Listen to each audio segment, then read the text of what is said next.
মাঝ নদীতে নৌকা করে পারাপার চলছিল। ঠিক তখনই হঠাৎ করে এক যুবতী মহিলা অসাবধানতাবশত নৌকো থেকে জলে পড়ে গেলেন। কিন্তু সেই নৌকায় উপস্থিত কেউই সেই মহিলাটিকে বাঁচাতে সাহায্য করলেন না। ঠিক তখনই নৌকায় উপস্থিত এক সাহসী যুবক কোনো দ্বিধাদ্বন্দ্ব না করেই নদীতে ঝাঁপিয়ে পড়লেন। প্রবল স্রোতের সঙ্গে লড়াই করে সেই মহিলাটিকে টেনে নদীর পাড়ে নিয়ে আসলেন। কিছু সময় পর ধীরে ধীরে সেই মহিলাটির জ্ঞান ফিরে আসলো। জ্ঞান ফিরতেই সেই মহিলাটি যা করলেন তা দেখে সেখানে উপস্থিত সকলেই চমকে গেল। তো বন্ধুরা, জ্ঞান ফেরার পর কি করলেন সেই যুবতী মহিলাটি, যা থেকে সেখানে উপস্থিত সকলেই অবাক হয়ে গেল? বিস্তারিত জানতে গেলে আমাদের এই ভিডিওটি শেষ পর্যন্ত দেখতে হবে। ভিডিওটি শুরু করার আগে আপনাদের কাছে আমার একটাই অনুরোধ, আমাদের চ্যানেলে যদি নতুন হয়ে থাকেন তাহলে দয়া করে আমাদের এই ছোট্ট চ্যানেলটিকে সাবস্ক্রাইব করে আমাদের পাশে থাকবেন। তারই সঙ্গে ভিডিওটি ভালো লাগলে লাইক, কমেন্ট এবং শেয়ার করতে ভুলবেন না। তো চলুন বন্ধুরা, শুরু করা যাক আজকের গল্প।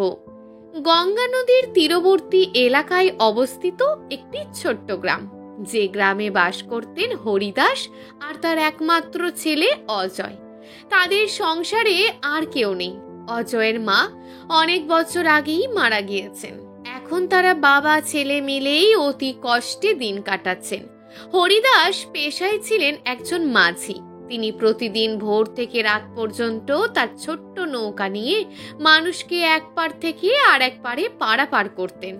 সেখান থেকেই তাদের খুব সামান্য আয় হতো, তবে যেটুকু আয় হতো তা দিয়েই দুজনের ছোট্ট সংসারটুকু চলে যেত। হরিদাসের বাড়িঘর ভাঙাচোরা হলেও তার মনের মধ্যে লুকিয়েছিল হাজারো স্বপ্ন। তার ছেলে অজয় এখন দ্বাদশ শ্রেণীতে পড়ছে। সামনে উচ্চ মাধ্যমিক পরীক্ষা, আর এই পরীক্ষার ফলাফলের ওপরই নির্ভর করছে তার ভবিষ্যৎ। ছেলেটা পরিশ্রমী, মেধাবী, মন দিয়ে পড়াশোনা করে, কিন্তু সমস্যা একটাই, অর্থের অভাব। তার বই কেনার টাকা নেই, স্কুলে ফি জমা দিতে দেরি হয়, প্রায় দিনই তাদের ছোট্ট ঘরটাতে ইলেকট্রিক আলো থাকে না। অজয় তখন মোমবাতির আলো কিংবা কেরোসিনের ক্ষীণ আলোয় বসে পড়াশোনা করে, কারণ অজয় জানেন তার এই পড়াশোনার ওপরই নির্ভর করছে তার সামনের ভবিষ্যৎ। আর এই দারিদ্রতার অন্ধকার থেকে বের হতে গেলে তাকে পড়াশোনা করে কিছু একটা করতেই হবে, তবেই সেই অভাবের গণ্ডি থেকে নিজেদেরকে বের করতে পারবে। স্কুল থেকে ফিরে অজয় তার বাবার কাছে হাত লাগাতো। নৌকায় যাত্রী ওঠানো, নামানো, দড়ি টানা, সবকিছুতেই সে বাবাকে সাহায্য করত। তার ছোট্ট ছোট্ট হাতগুলোতে শক্তি ছিল সীমিত, কিন্তু বাবার কষ্ট দেখে সে চুপ করে বসে থাকতে পারত না। সে যতটুকু সময় ফাঁকা পেত সে তার বাবাকে সাহায্য করত। সন্ধ্যায় বাড়ি ফিরে এসে আবারও বই নিয়ে পড়াশোনা করতে বসতো। অজয়কে তার বাবা প্রায়ই বলতেন, তুই মন দিয়ে পড় বাবা, আমি চাই তুই মানুষ হ, আমার মতন সারা জীবন দাঁড় টেনে কাটাতে হবে না তোকে। অজয় তখন তার বাবার চোখের দিকে তাকিয়ে মনে মনে প্রতিজ্ঞা করে বলতো, দেখো বাবা, একদিন না একদিন আমি কিছু করে দেখাবই। তাদের জীবন ছিল কঠিন, কিন্তু ভালোবাসার কোনো অভাব ছিল না। বাবা আর ছেলে দুজনের মধ্যে যেন এক অদ্ভুত বন্ধন ছিল। একে অপরের জন্য ত্যাগ করত তারা।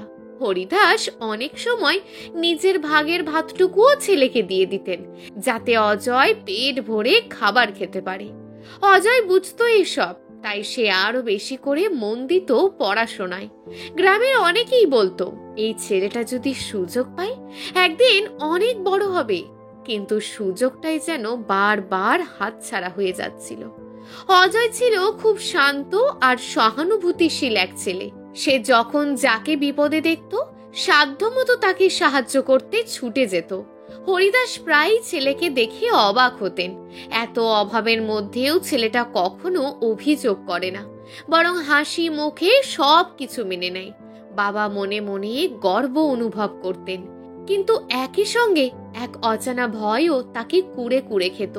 যদি কোনো কারণে ছেলেটার পড়াশোনা বন্ধ হয়ে যায়, যদি টাকার অভাবে পরীক্ষাটাই দিতে না পারে, এসব চিন্তা তাকে প্রতিনিয়ত তাড়া করত। দিনগুলো এভাবেই কেটে যাচ্ছিল। একদিকে বাবার নৌকা চালানোর কষ্ট, অন্যদিকে অজয়ের পড়াশোনার স্বপ্ন। এই দুইয়ের মধ্যে দিয়েই বোনা হচ্ছিল তাদের জীবনের গল্প। চারপাশে ছিল দারিদ্র্যের অন্ধকার, তবুও তাদের মনে ছিল আশার প্রদীপ। কিন্তু তখনও কেউ জানতো না, শিগগিরই এই নদীর বুকেই ঘুরতে চলেছে এক আশ্চর্য ঘটনা, যা বদলে দেবে অজয়ের জীবনের পুরো গল্প। সেই দিনটা ছিল রোদেলা দুপুর। হরিদাস আর অজয় নৌকার ঘাটে বসে অপেক্ষা করছিলেন যাত্রীদের জন্য। তখনই হঠাৎ দেখা গেল কয়েকজন তরুণ তরুণী নৌকা ভাড়া করতে এসেছে। তাদের গায়ে ঝকঝকে পোশাক, মুখে উচ্ছ্বাস। তারা গ্রামের বাইরের লোক, শহর থেকে এসেছেন ঘুরতে। হাসি ঠাড্ডায় মুখর হয়ে তারা নৌকায় উঠল। অজয়ের চোখে পড়ল তাদের মধ্যে এক মেয়েকে। বয়সে হয়তো তার সমবয়সী বা একটু কম। গায়ে সুন্দর রঙিন চুড়িদার, হাতে আধুনিক মোবাইল, চোখে এক অদ্ভুত দীপ্তি। মেয়েটি যেন অন্য জগতের মানুষ, তার চালচলনে শহুরে পরিশীলন। মেয়েটির নাম ছিল অনামিকা। অজয় এক ঝলক তাকেই বুঝতে পারল এই মেয়েটি তার দেখা গ্রামীণ জীবনের মেয়েদের মতো নয়। তার চাহনি, তার হাসি, সবকিছুতেই ছিল একটা আলাদা আভিজাত্য। সেই গ্রুপটির কিছু অর্থের বিনিময়ে হরিদাসের নৌকাটিকে সারাদিনের জন্য ভাড়া করলেন। তারা বললেন যে আমরা নদীর এপার ওপার ঘুরে দেখতে চাই। হরিদাস তাদের কথায় সম্মতি দিয়ে সকলকে নিয়ে তার নৌকায় উঠলেন। ধীরে ধীরে দাঁড় টেনে নৌকা চালাতে শুরু করলেন। নৌকা চলতে চলতে নদীর মাঝ বরাবর এগিয়ে গেল।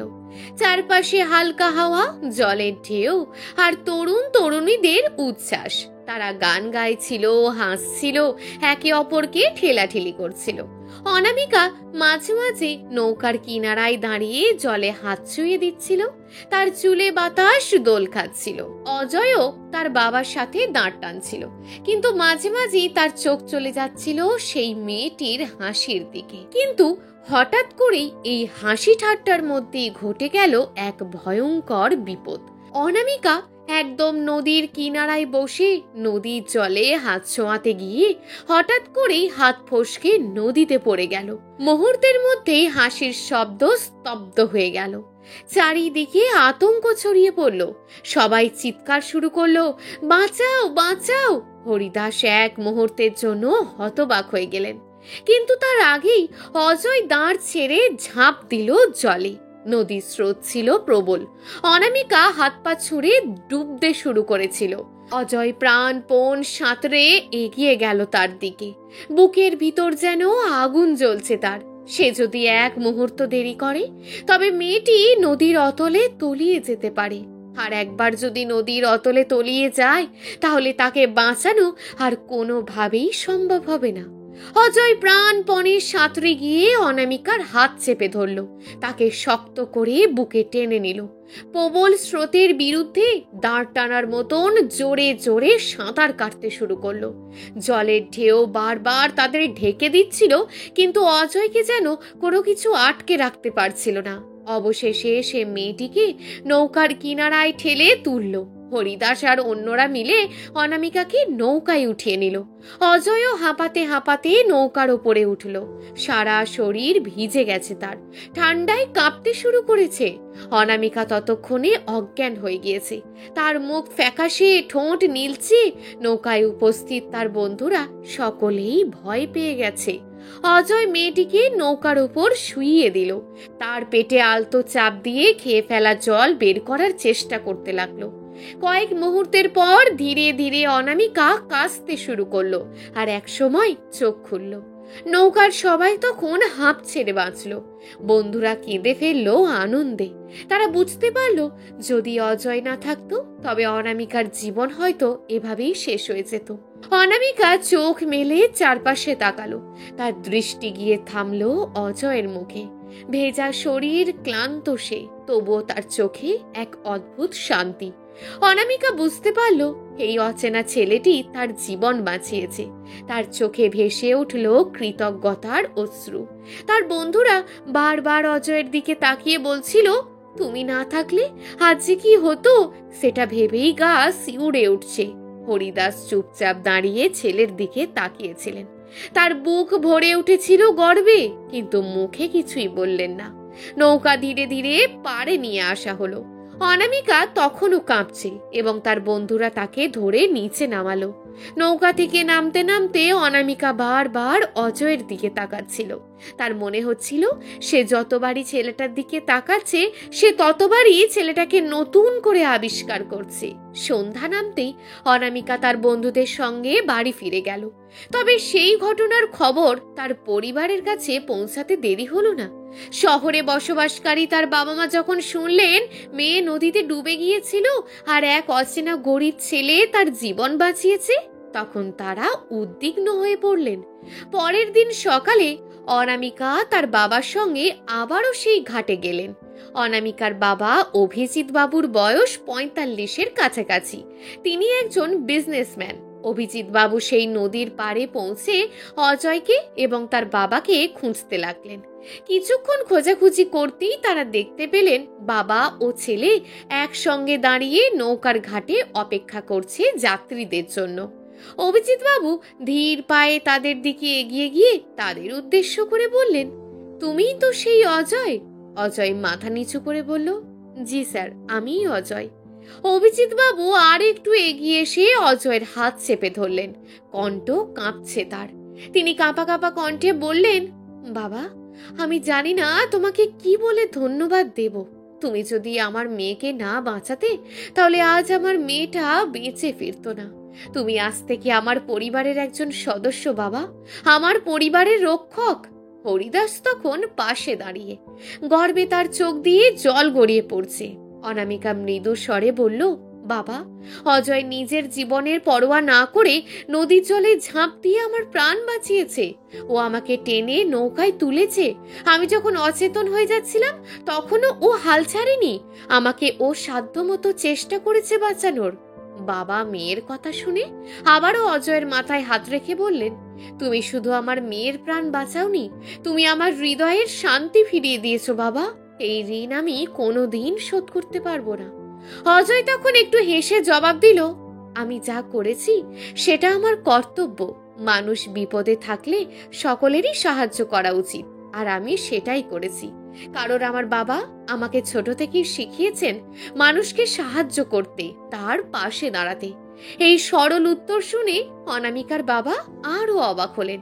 এতটুকু ছেলে, তবুও তার কথায় এত দৃঢ়তা। তিনি মনে মনে স্থির করলেন এই ছেলেটির জন্য কিছু একটা করতেই হবে। অনামিকা শান্ত চোখে অজয়ের দিকে তাকিয়ে বললেন, থ্যাংক ইউ অজয়, তোমাকে অনেক অনেক ধন্যবাদ আমার প্রাণ বাঁচানোর জন্য। অনামিকার মুখে কৃতজ্ঞতার আলো জ্বলজ্বল করছিল। কিছুক্ষণ নীরবতার পর অনামিকার বাবা বললেন, হরিদাস, আমি তোমার সঙ্গে একটু কথা বলতে চাই। অভিজিৎ বাবু হরিদাসকে একটু সাইডে ডেকে নিয়ে গিয়ে বললেন, হরিদাস, আমি তোমাদের কোনো অর্থ দিয়ে ছোট করব না। আমি চাই তোমার ছেলে অজয়ের সমস্ত পড়াশোনার খরচ চালাতে। কথাটা শুনি হরিদাসের চোখে জল চলে এলো। হরিদাস খুব ভালো করেই জানে তার ছেলেকে উচ্চ শিক্ষায় শিক্ষিত করা তার পক্ষে সম্ভব নয়, কারণ সেখানে প্রচুর পরিমাণের অর্থের প্রয়োজন। সে কোনোদিনই অত অর্থ জোগাড় করতে পারবে না। তাই অভিজিৎ বাবুর মুখে এমন কথা শুনে সে খুবই আনন্দিত হলো। হরিদাস বাবু ধীরে ধীরে বললেন, বাবু, অজয় খুব মেধাবী, কিন্তু দারিদ্র্যের জন্য ওর সবসময় সমস্যা হয়। বই কিনতে পারি না, স্কুলে ফি দিতে পারি না। আমার অনেক ইচ্ছে ছিল ছেলেটাকে মানুষের মতন মানুষ করব, কিন্তু সামর্থ্য তো নেই। অনামিকার বাবা তখন দৃঢ় কণ্ঠে বললেন, আজ থেকে এই নিয়ে আর কোনো চিন্তা করুন না। তোমার ছেলের পড়াশোনার সমস্ত খরচ আমি বহন করব। বই, ফি, কলেজ ভর্তি যা যা লাগে সব আমি দেখব। অজয় শুধু মন দিয়ে পড়াশোনা করবে। হরিদাস বিস্ময়ে অবাক হয়ে গেলেন।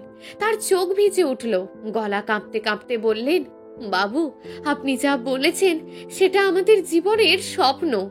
আমরা কোনোদিন ভাবিনি কেউ আমাদের জন্য এমন করবে। অজয় প্রথমে বিশ্বাস করতে পারছিল না। সে তো শুধু একজনকে বাঁচাতেই ঝাঁপ দিয়েছিল, নিজের কর্তব্য ভেবেই। তার বিনিময়ে জীবনে এত বড় আশীর্বাদ পাবে সেটা সে কখনো কল্পনাও করেনি। অনামিকা এগিয়ে এসে মৃদু হেসে বললেন, অজয়, তুমি যেদিন ডাক্তার কিংবা বড় অফিসার হবে সেদিন আমার বাবার এই সিদ্ধান্তকে তোমার প্রাপ্য মনে করবে। তুমি জীবন বাঁচাতে শিখেছো, তাই তোমাকে জীবন গড়ার সুযোগ দেওয়া হচ্ছে। অজয়ের চোখে জল চলে এলো। সে বাবার দিকে তাকিয়ে দেখল হরিদাসের মুখে অদ্ভুত তৃপ্তি। এতদিন ধরে যে স্বপ্ন তিনি বুকের ভিতর জমিয়ে রেখেছিলেন, আজ যেন সেই স্বপ্ন পূরণের আলো দেখা যাচ্ছে। সেদিন থেকেই অজয়ের জীবনে শুরু হলো এক নতুন অধ্যায়। অনামিকার পরিবার তার পড়াশোনার ভার নিল, আর অজয় মন দিয়ে পড়াশোনায় ডুবে গেল। তার ভিতরে জেগে উঠল নতুন উদ্যম, নতুন শক্তি। আর নদীর ঘাটের সেই ঘটনাটা হয়ে থাকলো তাদের জীবনের বাঁক বদল। এক বিপদের মুহূর্ত, এক অচেনা সাক্ষাৎ, আর তার বিনিময়ে বদলে গেল এক পরিবারের ভাগ্য। প্রিয় দর্শক বন্ধুরা, আজকের এই গল্পটি আপনাদের কেমন লাগলো তা অবশ্যই নিচের কমেন্ট বক্সে কমেন্ট করে জানাতে ভুলবেন না। গল্পটি ভালো লাগলে আমাদের চ্যানেলটিকে সাবস্ক্রাইব করে আমাদের পাশে থাকবেন। দেখা হবে পরবর্তী ভিডিওতে। ততক্ষণ ভালো থাকুন, সুস্থ থাকুন, নিজের পরিবারের খেয়াল রাখুন। ধন্যবাদ।